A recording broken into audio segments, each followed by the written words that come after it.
Sin embargo, el año 2003 ya estaba colapsado. ¿Qué pasó con esta gente? Se equivocó. ¿Para qué? ¿Le sirvió el mensaje que nos trajimos? Para nada. No nos ayudaron a solucionar el problema. Entonces tuvimos ese primer caso. Entonces, ¿qué es lo que sucede cuando notamos nosotros algo anda mal? Pues estamos enfocando indebidamente la cosa. Entonces, acá surge, pues, fíjense ustedes, en todo esto, yo diría esa bipolaridad y esa, digamos, esa contradicción que hay entre lo que es la labor legislativa y lo que es la actividad procesal.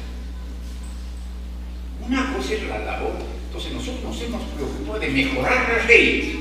La ley, una vez que usted la da bien, ya se resolvió el problema, lo que necesita.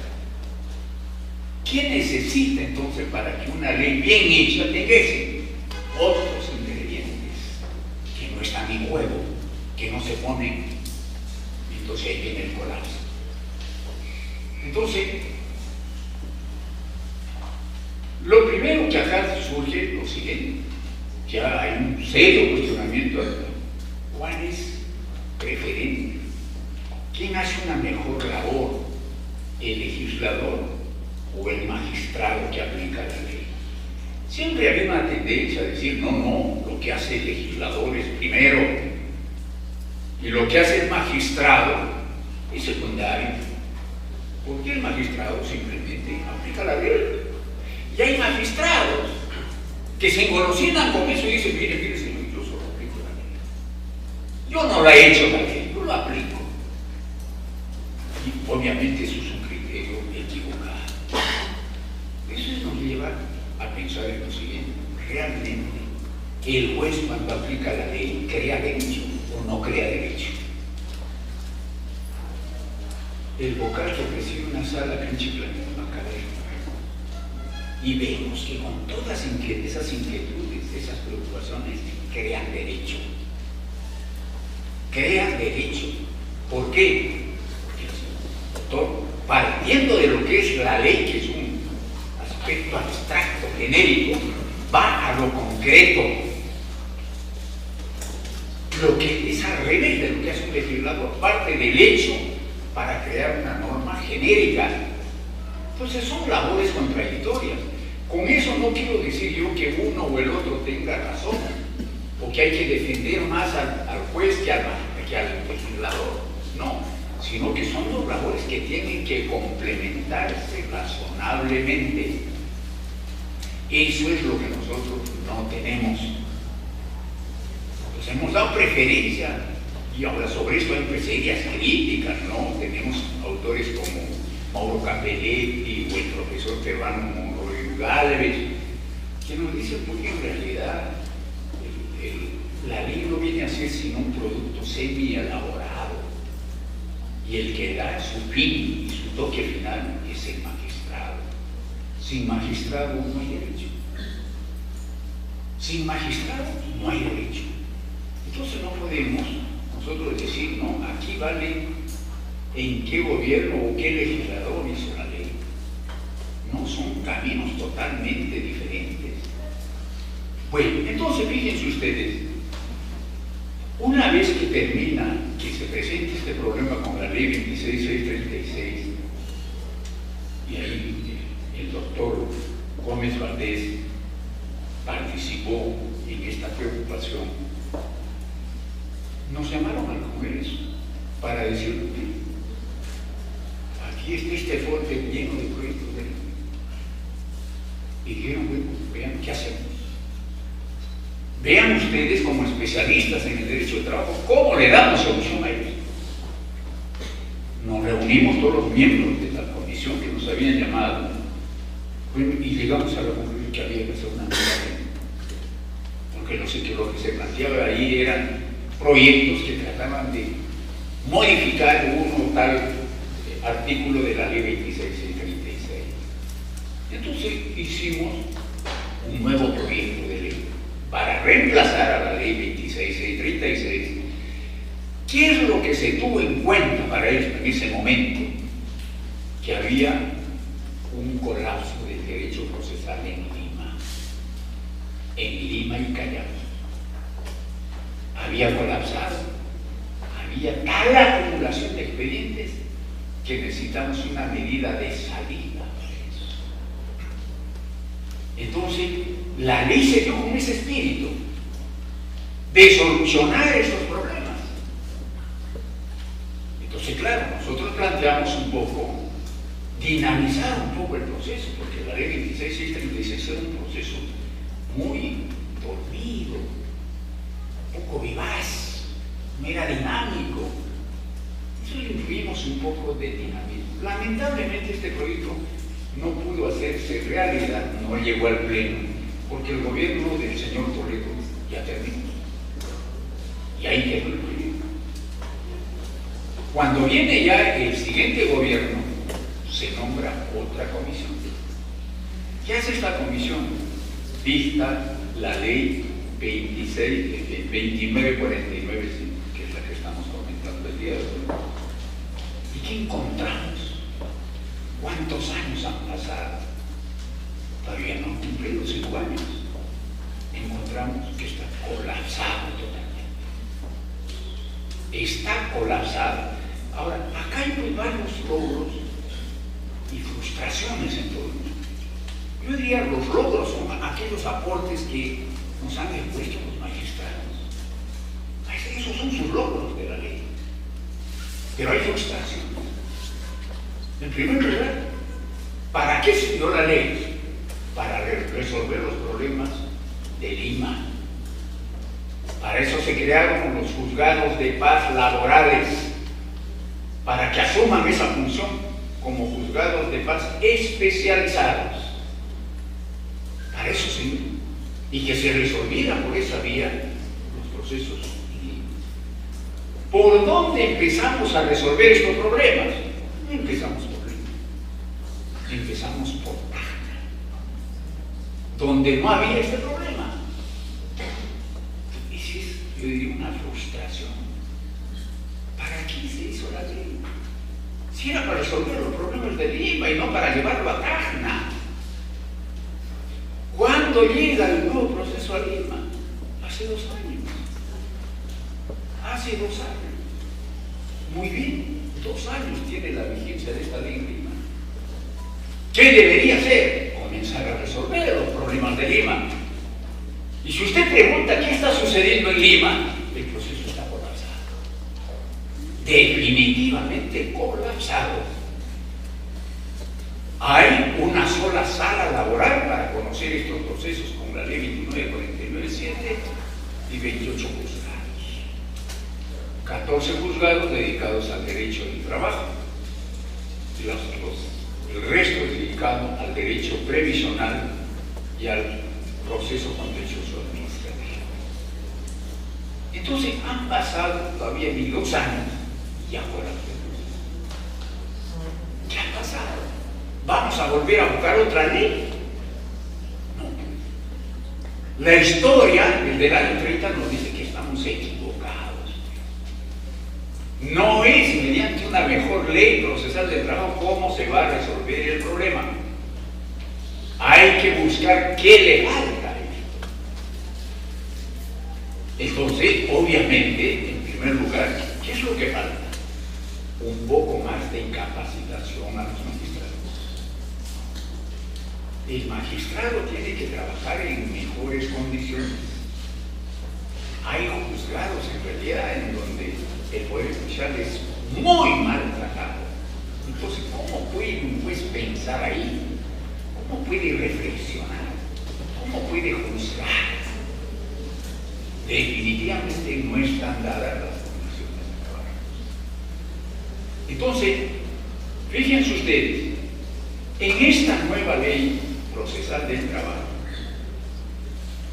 ya nos invitó a tratadistas extranjeros, pero sí, los miembros de esta comisión se desplazaron, porque este tema de innovar el derecho procesal de la justicia laboral ha llegado, yo diría, pues un poco tardíamente a la América Latina.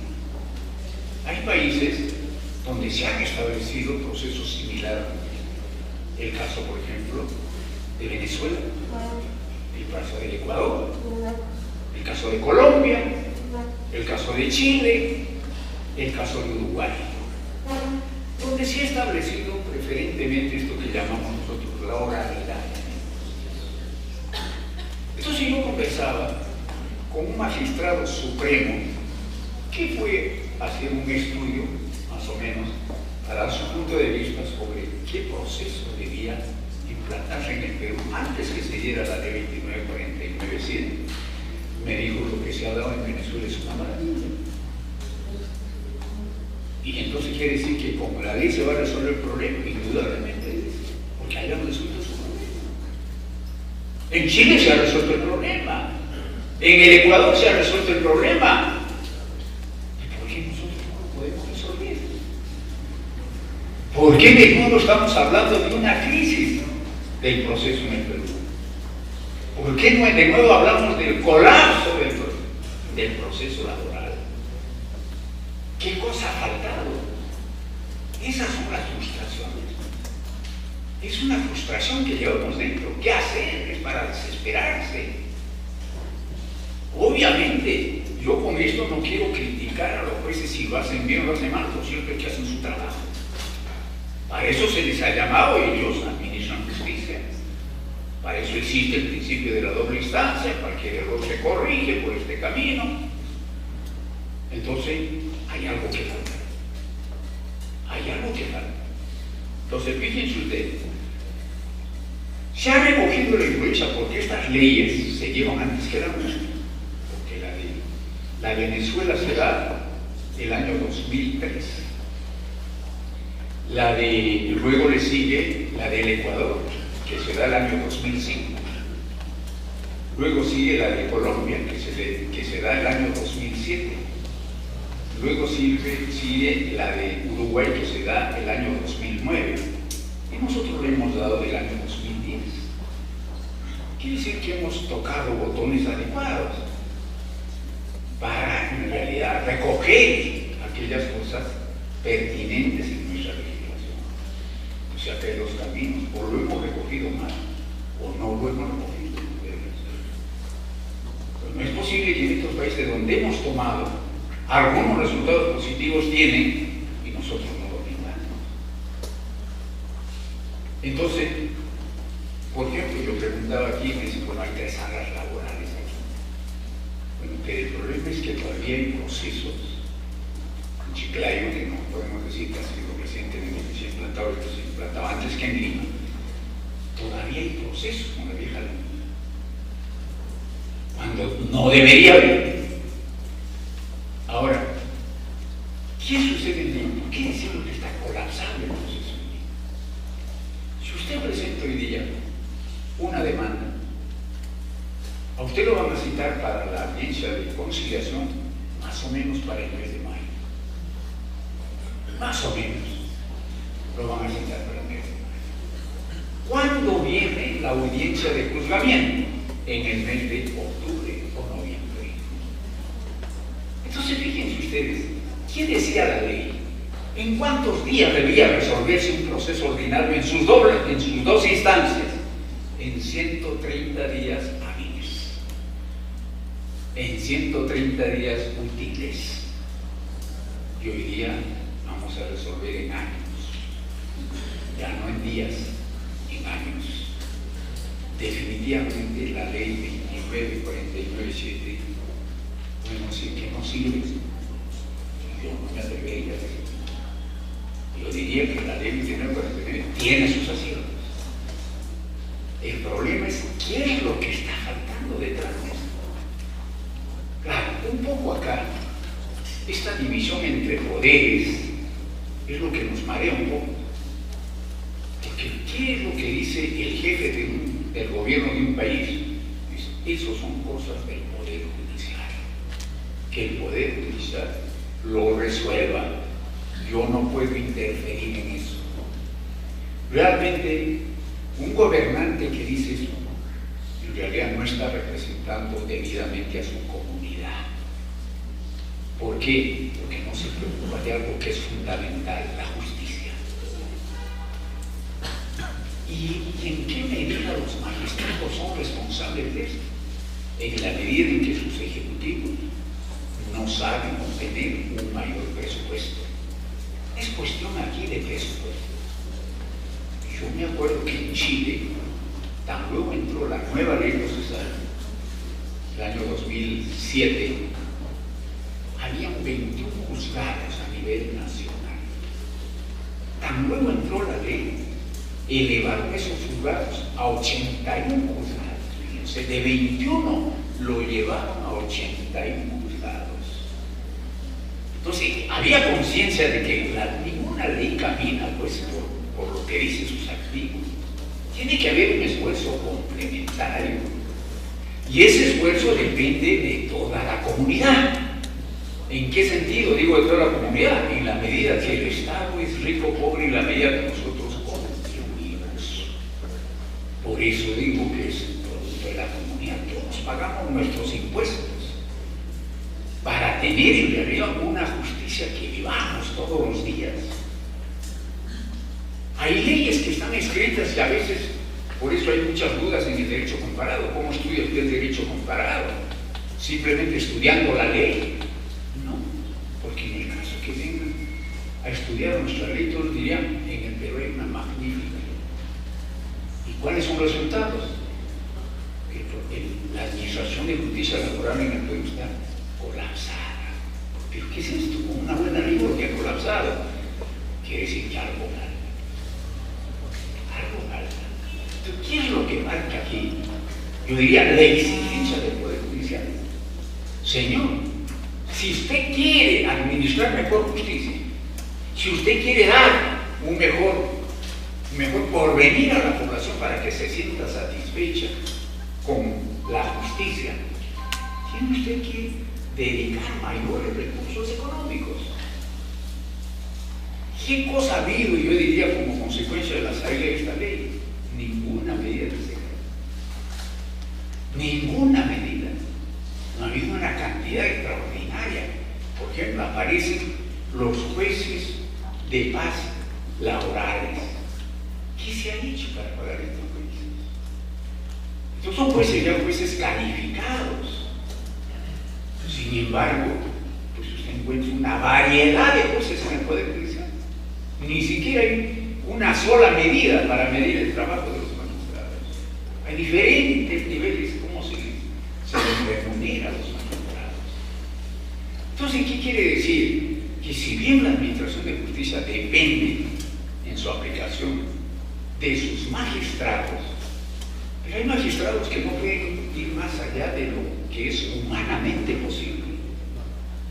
Por eso yo digo, cuando los presidentes en las épocas de campaña para renovar la directiva del Poder Judicial hablan de exigencia y de exigencia y de exigencia, pero la exigencia tiene un límite, pues. Está en lo humanamente posible. Más allá, ¿qué le puede usted sacar al magistrado? Hace todo su esfuerzo. Entonces, ¿qué falta? Que incrementemos. Tenemos que incrementar la cantidad de jueces.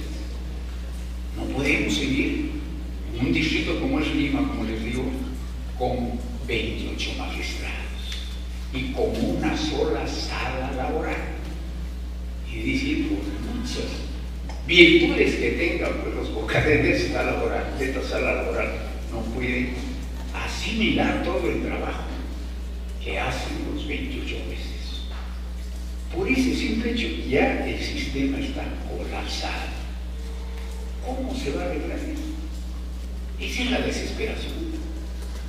Ahora, acá siempre ha habido otra frustración. Antes que entrara en vigencia la ley en Lima, ¿qué cosa hizo el Distrito Judicial de Lima? Comenzó a hablar maravillas de la ley 2949. ¿Sí? No hablaba de que era una buena ley, sino decía que la justicia hoy día se acelerará tremendamente con este ingrediente que se llama la oralidad en el proceso, en donde la persona irá a la audiencia y ya le darán su sentencia. Claro, la gente se engaña. pero no dicen cuándo me lo va a ganar la sentencia. No dicen cuándo va a ser la audiencia. ¿Qué tiempo tengo que esperar para la audiencia? Eso es lo que no se dice. Un entusiasmo tremendo en Lima. Todo el mundo dice, bueno, al fin vamos a resolver el problema de la justicia laboral. Y ese fuerte predicamento que en Lima. Pero como les digo, no han pasado todavía 2 años y el sistema colapsa. A pesar de esa propaganda, ya el sistema colapsa. Entonces puede haber pues la mejor voluntad, yo diría, en la comunicación que hizo, pero falta pues algo que es fundamental. Y que eso ya, como digo, no depende de cada magistrado, depende de la estructura misma del Poder Judicial. Que tiene que ver pues, ¿para qué existe el juez? Para que administre justicia. Esa es su labor. Ahora, administrar justicia, como decía, no es aplicar la ley. La administración de justicia es crear bienestar, satisfacción en la gente, que se sienta que vive en un país con seguridad, que se siente en un país donde se respeta al justo, se le da lo que le pertenece. Eso es lo que no podemos tener. Hoy día, cuando iniciamos un proceso, no sabemos si ganaremos o perderemos. La verdad es esa. Ni el mismo abogado se lo puede decir, oye, usted va a ganar. Porque el abogado estudió y dice, bueno, tiene usted la razón, pero ¿quién le garantiza? ¿Quién le garantiza? Ahora, digamos que si bien nosotros hemos bebido de estos países, como digo, Venezuela, Ecuador, Chile, en realidad la copia que se ha hecho no es la más adecuada. Siempre hemos copiado la legislación extranjera y hasta la doctrina extranjera, pero indebidamente, malamente. Y entonces lo que debería estar bien en ese país puede no resultar bien en ese país. Por ejemplo, una diferencia que encuentro en la ley venezolana y la ley peruana. Tan luego se presenta, fíjense cómo se engranan las cosas allá, tan luego se presenta una demanda, inmediatamente dentro de las 48 horas el juez tiene que citar a la audiencia de conciliación, audiencia de lo que llamamos nosotros llamamos la conciliación y le han dado otro nombre que es parecido a la conciliación. Muy bien, a esta conciliación no se lleva la contestación de la demanda. Desde ayer rige el principio de la oralidad, no hay necesidad. Solamente se contesta la demanda en el caso que no haya conciliación.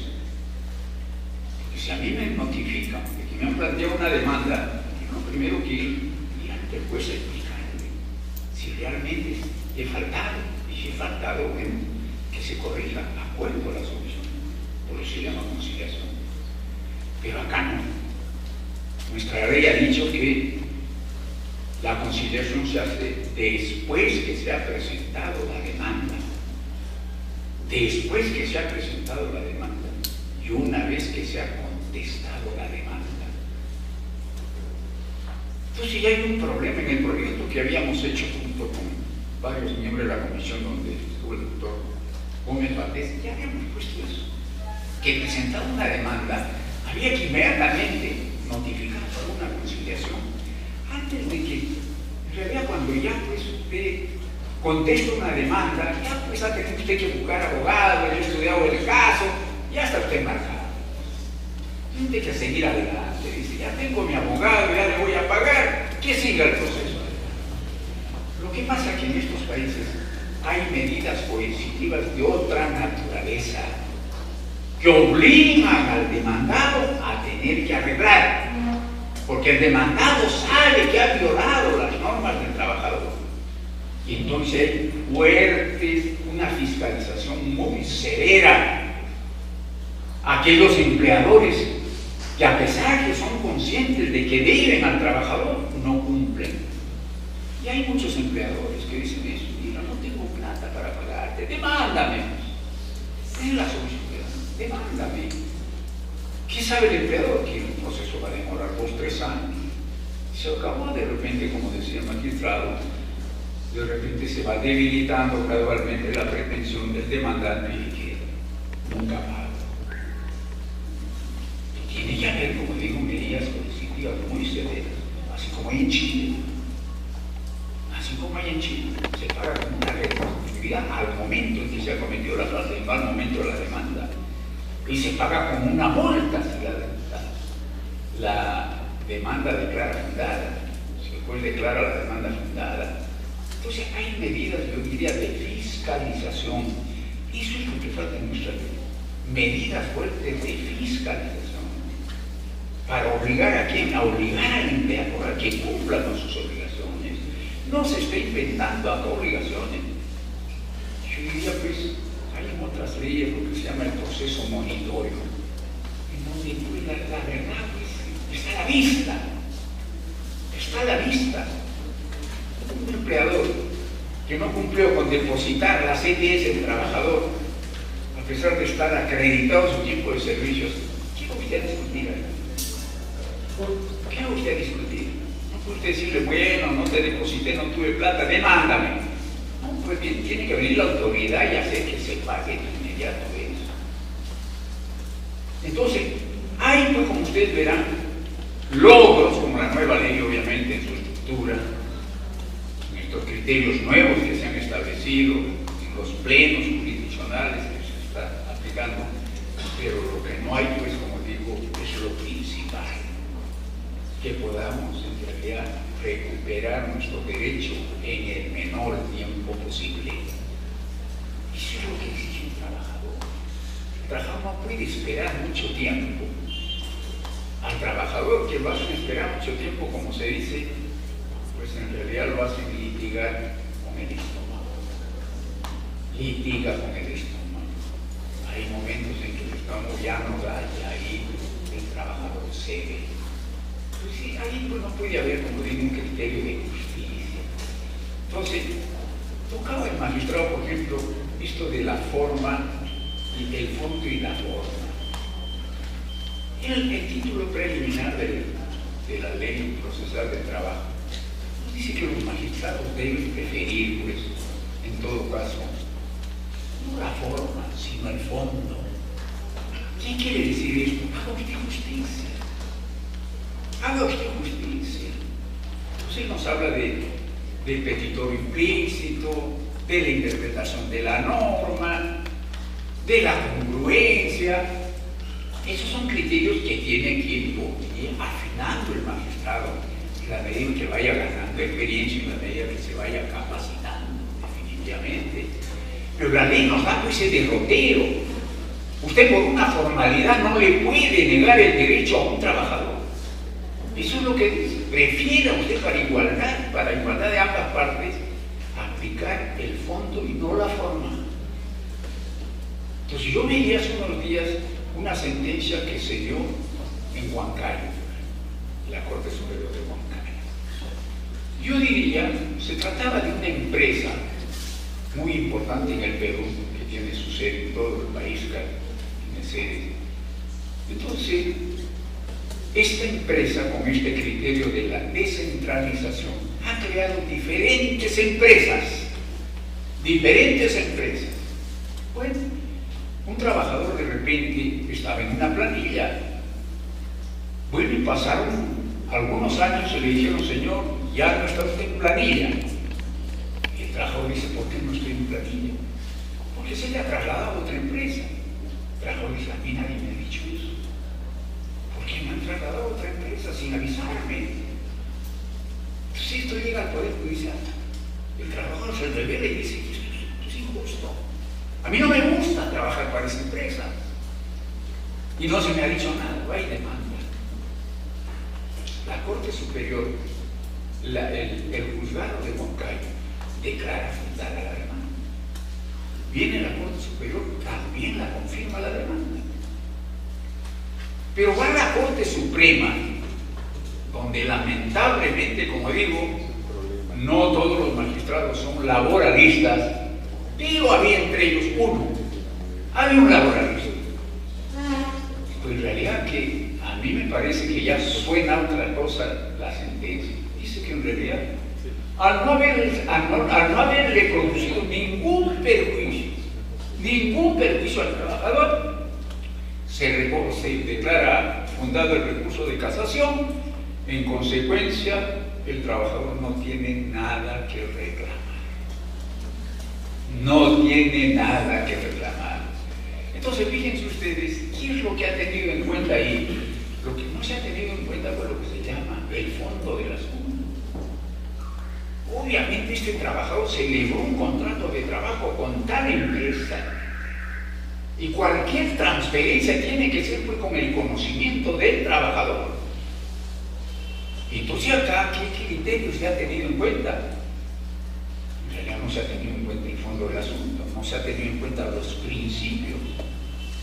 Un conflicto entre normas que dice el principio que hay que aplicar la que le favorezca al trabajador cuando hay un conflicto entre normas. Cuando hay duda en también hay que aplicar el criterio que en la interpretación le favorezca al trabajador. Todos hechos por el otro. Y el trabajador ha quedado pues, humillado. Como hay carencia de trabajo, al final se tiene que someter a eso. Entonces, esos criterios, como digo, tienen que ir pues teniéndose en cuenta.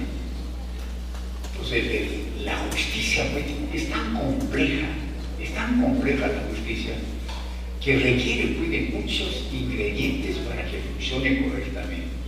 Una de ellas, en primer lugar, yo diría, una mayor cantidad de jueces. Necesitamos una mayor cantidad de jueces, si no, no vamos a salir de esto.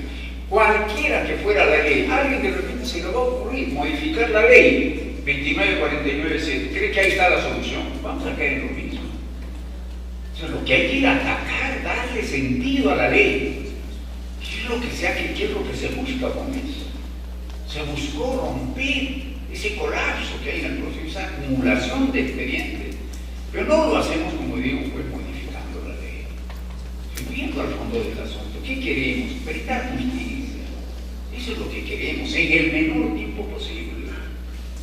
En el menor tiempo posible, el trabajador al final, yo diría, ni siquiera le interesa si el pueblo lo va a hacer bien o lo va a hacer mal. Lo que le interesa es que la sentencia o que la causa haya terminado lo antes posible. Lo antes posible.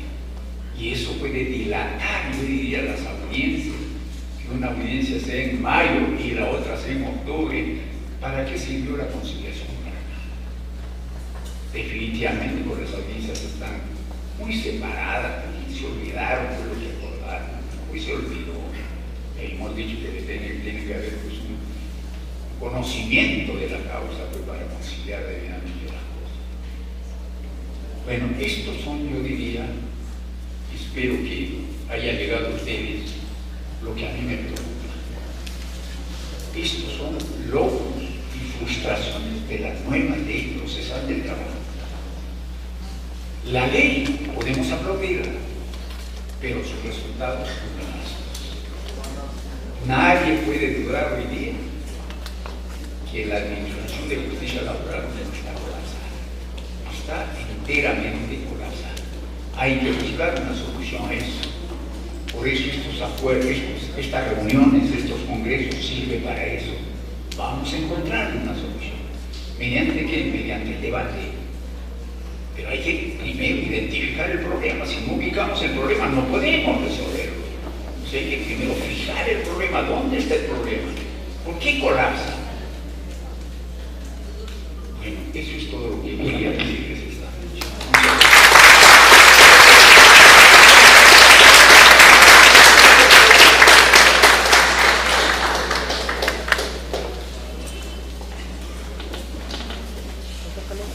Agradecemos la participación del doctor Francisco Javier Romero Montes. Invitamos a la integrante, miembro de Justitia Legis, Denise Muro Rueda, para que haga el presente respectivo por la magnífica presentación de la ponencia del doctor Francisco Javier Romero Montes. Fuerte los aplausos, por favor.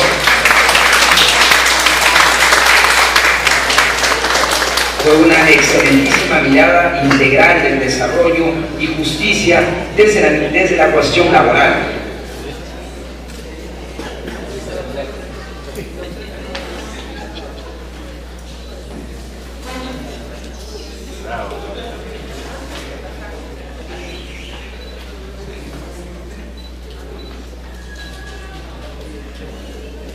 Otra vez fuerte los aplausos, por favor.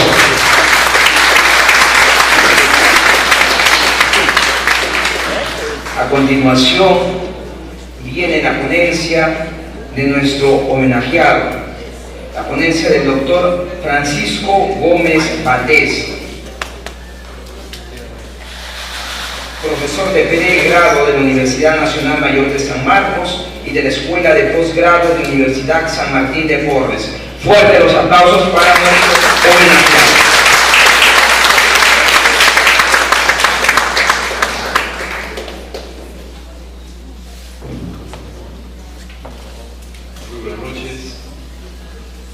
En primer lugar, debo agradecer y muy sinceramente la amable decisión que han tenido de que el nombre que me acompaña hace 64 años haya sido igualmente colocado, tal vez como un gran pretexto para realizar esta convocatoria nacional. Es la razón primera que tengo para en realidad sentirme extremadamente halagado por esta designación. Designación que incluso hasta la considero injusta, teniendo en consideración que profesores como, por ejemplo, Panchito Romero Montes, que tiene mucho más años dentro de esta brega, bien creo pudo haberle significado a él antes que a mí esta distinción tan honorífica. En fin, dejando de lado esta parte protocolar, en esta semana me encontré con un viejo amigo, abogado él y laboralista también como yo, que me lleva 10 años como abogado laboralista, 50 años él, 40 como laboralista yo. Y entre ambos sacamos una simple conclusión, a saber que habíamos hecho una extraordinaria elección para abrazar esta disciplina del derecho del trabajo, debido a que en lo moral, en lo profesional, en lo material, en lo intelectual, habíamos sido verdaderamente exitosos.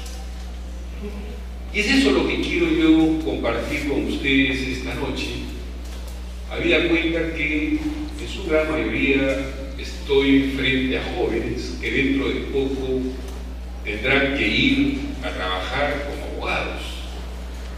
Cuando más o menos estaba en cuarto año de facultad, me tuve que preguntar cuál iba a ser el porvenir que debía tener en tanto que abogado. Era simplemente un provinciano como tantos otros y veía ya hace 40 años las dificultades que existían para el ejercicio de la profesión. 40 años después, esto debe ser seguramente algo extremadamente difícil de poder ser libre. Y por eso es que dentro de esta ley se ha hablado esta noche desde diferentes variables, magistrados que lo han hecho, académico, Panchito Romero, igualmente lo soy, pero les voy a hablar como abogado en realidad. Porque, repito, dentro de poco ustedes van a enfrentarse a una ley que tuve ese raro privilegio de haber participado en su elaboración, luego de haber igualmente participado en otra a la que hizo mención el doctor Romero. Vale decir que estuve en las dos normas que se discutieron. De ahí pues que se hizo una mistura, en verdad, en torno a aquello que se había trabajado con tanto de nuevo respecto de esta otra disposición que empezó a trabajarse y para mi asombro, con mucha rapidez, logró promulgarse. Una de las primeras cosas que se debió verificar en torno a la norma que debía ser dictada era su sencillez. No hay cosa mejor elaborada dentro de una ley laboral que sea sencilla. porque está dirigida básicamente a la defensa de pretensiones que tienen que ver, y ya se ha dicho esta noche, con el carácter alimentario de la prestación. Y por esa razón se requiere de que la norma sea necesariamente sencilla, de modo pues que todos puedan adentrarse a ella y sacar las conclusiones que resulten necesarias para efectivizar una correcta defensa. Lo segundo que se verificó era tratar de acordarle una aceleración, toda vez de que la norma que se pretendía derogar, y se lo digo con bastante rabia inclusive, los procesos duraban entre 4 y 8 años. Y al final el cliente aseguraba que era por una mala defensa del abogado que ese retardo se había producido. ¿Y para qué? Para justificar el no pago de los honorarios. En una situación, pues, en realidad tormentosa, por donde se tuviese que analizar el acto procesal que en sí mismo traía consigo esta disposición pronta a derogar, y que el doctor Romero se ha encargado de decir de qué modo es que la misma fue elaborada. Ahora los procedimientos son mucho más breves. Se puede tardar de repente entre 1 y 2 años, versus 4 y 8 años, que era lo que en realidad sucedió con la norma derogada. Cuantitativamente creo que debemos ser justos. Algo se ha hecho sobre ese particular. Pero he tenido la fortuna de desarrollarme y de resolver los procesos laborales en todas sus instancias, en procesos que me han durado 4 meses. Mucho va a depender, y eso lo vamos a analizar seguidamente, de qué manera se va a plantear, gracias a la oralidad, un procedimiento judicial como el que tenemos entre manos. Por esa razón es pues que, tomando lo que los ingleses mencionan a diario, que se tienen que hacer las cosas con lo que se tiene y levantarlas con lo que se puede. Se ha dicho aquí que son problemas de recursos y que debido a esos recursos, lastimosamente, el tema del procedimiento no estaría funcionando. Probablemente eso en Lima sea cierto, pero por ejemplo en el Callao, que está tan cerca de Lima, las cosas no son así. Tengo un proceso que lo he terminado en primera instancia el mes pasado, y la próxima semana ya tengo el informe oral de esa causa. Y si sumo los meses que me ha tardado ese proceso, no han sido más de 7 meses que me tardó iniciar y terminar probablemente ese procedimiento. De ahí pues que los logros en ese dominio, con la excepción naturalmente de Lima, a nivel nacional, que lo recorro con mucha frecuencia, el balance que existe es en cierta medida halagüeño, y es eso lo que debemos perseguir, porque dentro de poco estarán ustedes en la brecha, y créanme que existe un déficit profesional laboral excesivo a nivel nacional. Faltan manos para trabajar, falta tiempo para desarrollarse, y por esa razón es que el mensaje que les dijo a ustedes tiene pues esa consonancia de invitarlos fraternamente a que abracen esta disciplina jurídica, que tiene mucho por venir y que tiene probablemente la particularidad mayor de que el abogado por fin tiene la posibilidad de conocer, gracias a su trabajo independiente, cuál va a ser su canasta familiar.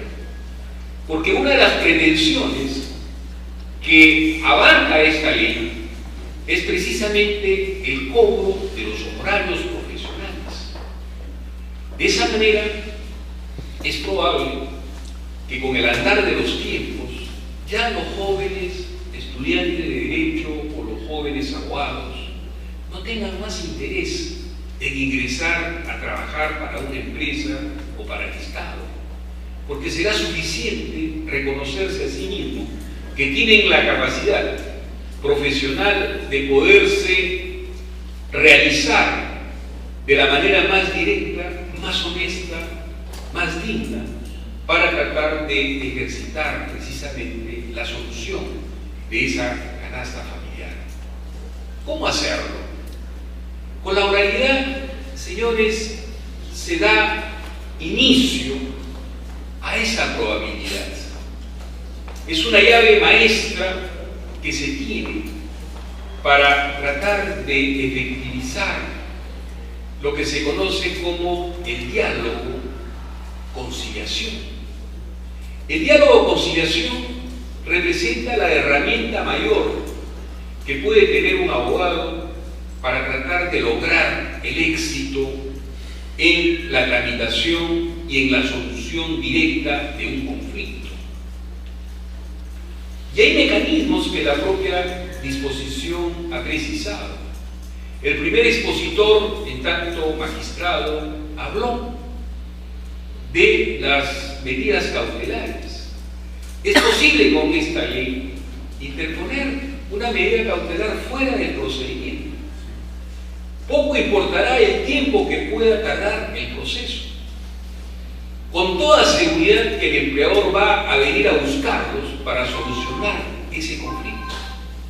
Porque a ningún empleador le va a convenir que se le tengan que embargar sus bienes mucho antes de que se interponga una demanda, sin antes conocer inclusive cuáles son las pretensiones que ese litigante pudiera tener para ese fin específico. Tenemos ya ahí una arma que es consustancial para tratar de aliviar ese acercamiento dialogante encaminado a tratar de resolver el conflicto.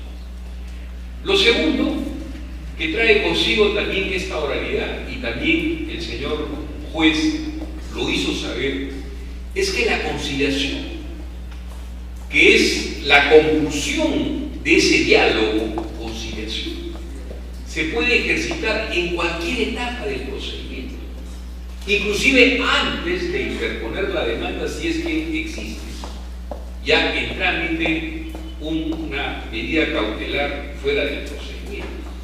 Va a decir que el juez, antes incluso de calificar una demanda, estaría en condiciones de transigir una situación litigiosa llevada por los protagonistas de ese conflicto.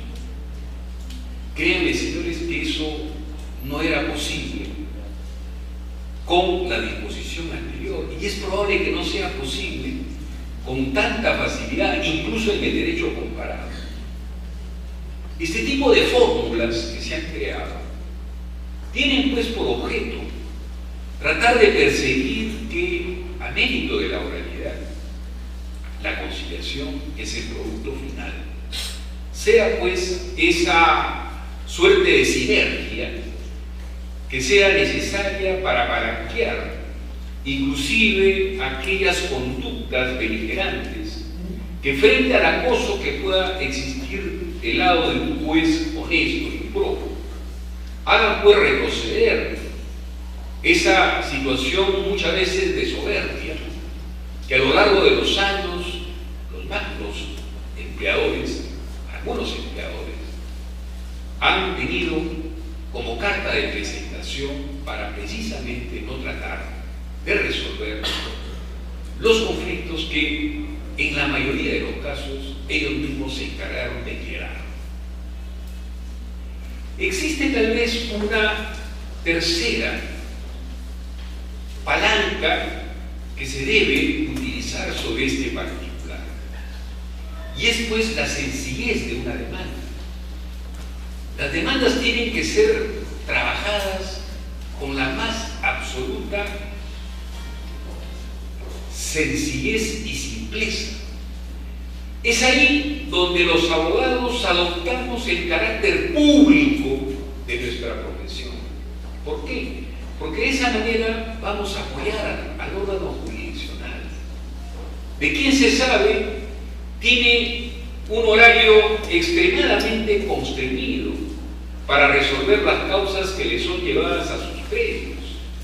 Si nosotros vamos a llevar una demanda compleja, preñada de situaciones anecdóticas, sin llegar al punto central de lo que se pretende reclamar, nosotros mismos estamos contribuyendo a hacer que la actividad jurisdiccional del juez se haga mucho más farragosa de lo que normalmente lo es. Y ahí pues que en esa sencillez además se tiene que potenciar la veracidad. La veracidad dentro de un procedimiento bajo el esquema actual es más que urgente, necesaria. Se tiene que reclamar tan solamente aquello que se tenga que probar, aquello que tenga una sustentación jurídica, aquello que esté adosado de una razonabilidad de la que no pueda existir excusas para que el juez al verificarla la califique sin demoras y la tenga que tramitar igualmente dentro de la convicción de que esa calificación ya le generó una cierta convicción para tratar de tramitar ese procedimiento. Existe un cuarto elemento aquí que coadyuva de una forma efectiva.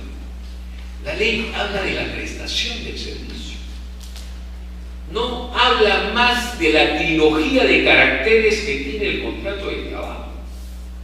Trilogía que descansa en la subordinación, la onerosidad y la prestación personal. Los jueces normalmente con la ley anterior veían si es que existía la subordinación. Y a partir de ahí edificaban todo un proyecto encaminado a tratar de cernir ese conflicto. Pero hoy por hoy nos encontramos con prestaciones de trabajo que son complejas, cada vez más complejas. Tenemos el outsourcing, tenemos la intermediación laboral, tenemos el part-time, tenemos luego una serie de contrataciones que se encuentran realmente al margen de lo que originariamente uno podría entender es un contrato de trabajo. Pero no olvidemos que estamos viviendo ya la era postindustrial. Y en la era postindustrial han aparecido pues N cantidad de trabajos complejos. En Italia, por ejemplo, ya se han legalizado o se han regulado alrededor de 50 contratos complejos. España va por ahí. Los países nórdicos tienen arriba de las 100 modalidades distintas de contratación. Por lo tanto, en un momento determinado es probable que se tenga aquí que madurar ese tipo de contratación, donde el esquema clásico del contrato de trabajo se ha desdibujado. No opera más esas tipologías tan rígidas que pertenecieron a la época fordista, a la época manufacturera. Esa época está en plan de desaparecer. Y hay países donde esto ya desapareció casi en forma definitiva. Son otros contratos laborales los que aparecen en el escenario. Y por eso es que se clasificó de esa manera la prestación del servicio. El empleador tendrá que demostrar lo contrario. Vale decir que es un contrato locativo, tendrá que demostrar que ese contrato es un contrato independiente, es un contrato autónomo. Y así sucesivamente, porque cada norma legal contractual ha estipulado de qué manera es que se va a tener que resolver. la tipología de ese contrato. Lo sexto, que es de mucha trascendencia y que se ha dicho durante esta noche, es pues el conocimiento. La teoría del caso es la teoría del conocimiento, es una teoría lógica, es una teoría muy específica que trata de hacer calzar tres elementos básicos. La parte que tiene que ver con los hechos, la parte que tiene que ver con la publicidad y la parte que tiene que ver con la probanza. Esos tres elementos tienen que copularse. Pero para que eso ocurra, ya lo dije hace un instante, se requiere de la sencillez, se requiere de la simplicidad, pero sobre todo se requiere de la veracidad, porque se tiene que reclamar tan solamente aquello que uno considera como abogado está en la actitud de poderlo lograr, porque tiene la norma legal que lo respalda, pero tiene también la probanza que lo hace propio a esa reclamación. De ahí pues que cuando hablamos de la legalidad, adrede se colocó, por ejemplo, el derecho internacional, que ninguna facultad de derecho, el pregrado, dicta ese curso, pero es de mucha trascendencia, porque tenemos, afortunadamente, los laboralistas, un derecho internacional que está a la mano y que ha sido editado por la Organización Internacional del Trabajo. Tenemos alrededor de 200 convenios internacionales e igual número de recomendaciones. Hay un Código Internacional de Trabajo. Por lo tanto, esa legislación etérea, a veces lejana, pero de mucha trascendencia, tiene resultados asombrosos debido a que con ella se puede ilustrar en mejores términos a un órgano jurisdiccional acerca de un punto específico que se tenga que tratar. Por lo tanto, esta información, que además viene de la mano con la jurisprudencia, ha determinado, porque la ley lo exige, que los jueces se vean compelidos bajo responsabilidad a tener que aplicar toda esa legislación y toda esa jurisprudencia. Por eso es que los laboralistas somos algo así como dinosaurios, porque tenemos que adentrarnos a mucho conocimiento que dentro de otras materias clásicas, por cierto, no se exige tener esa voluntad de análisis, esa voluntad del ejercicio intelectual. Por esa razón es de que con este procedimiento, el timperiaje, la actividad soterrada de algunos colegas, la improvisación, todo eso desapareció. Y qué bueno que el señor juez, que nos ha tenido la bondad de explicarnos sus propias motivaciones, haya mencionado pues que viene imponiendo multas que han contribuido luego a que se enmiende la conducta del abogado. Y es que esta nueva ley nos obliga, querramos o no, a tener que cambiar de actitud, pero también de aptitud. Y ese cambio es consustancial para tratar de verificar que en realidad la disposición en sí misma, con todos los defectos que pueda tener, tiene una serie de herramientas, de palancas y de llaves que han sido colocadas en su interior para que cualquier situación que se pueda presentar tenga